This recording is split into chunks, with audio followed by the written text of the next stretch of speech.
এমনিটা আসেনি, এমনিটা এমনি আসেনি, আমাকে বাড়ি ফিরতে হবে।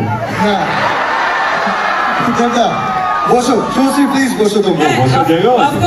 বসার আগে আমি বলতে চাই, কিছু কিছু মানুষকে আমি ধন্যবাদ জানাতে চাই। প্রথমেই আমার পরিচালক কৌশিক গাঙ্গুলি। 2015-তে আমি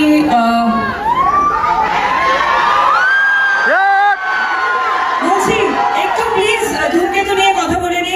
আচ্ছা শর্টেই বলে দিই, কৌশিক দা আর রানা দা, দেব, অফকোর্স যে সময় আমাকে এই ছবিটা অফার করেছিলে তোমরা, সেই সময় থেকেই হয়তো আমার এই অভিনয়ের জার্নিটা শুরু হয়। এবং it's a beautiful movie.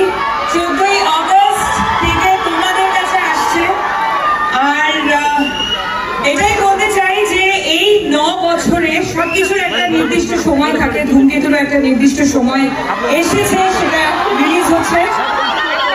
R specially about me and দেব, আমরা দুজনে কখনোই এফর্ট দিইনি আমাদের জুটিটাকে বাঁচিয়ে রাখার, কিন্তু আমাদের জুটিটা বেঁচে থেকেছে তোমাদের ভালোবাসায়, তোমাদের অনুভূতিতে।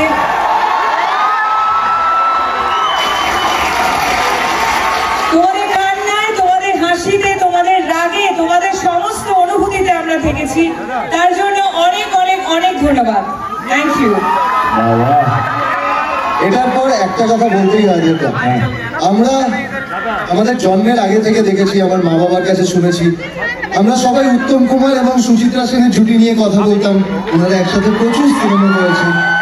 তারপরে আমরা দেখেছি বুম্বাদা আর ঋতুপর্ণা সেনগুপ্ত, ওনারাও 50-60টা সিনেমা একসাথে করেছে।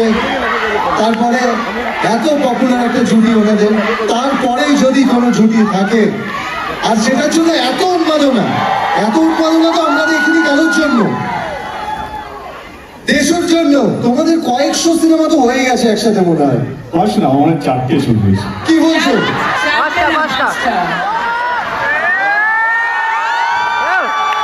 আমি দেখছিলাম তোমার মনে আছে কিনা।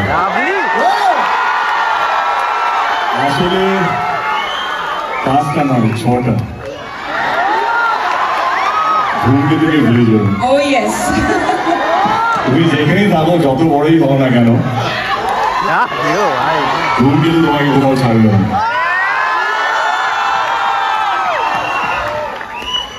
এবার প্লিজ তোমরা বসো। তোমার কোন প্রোফাইলটা, লেফট অর রাইট?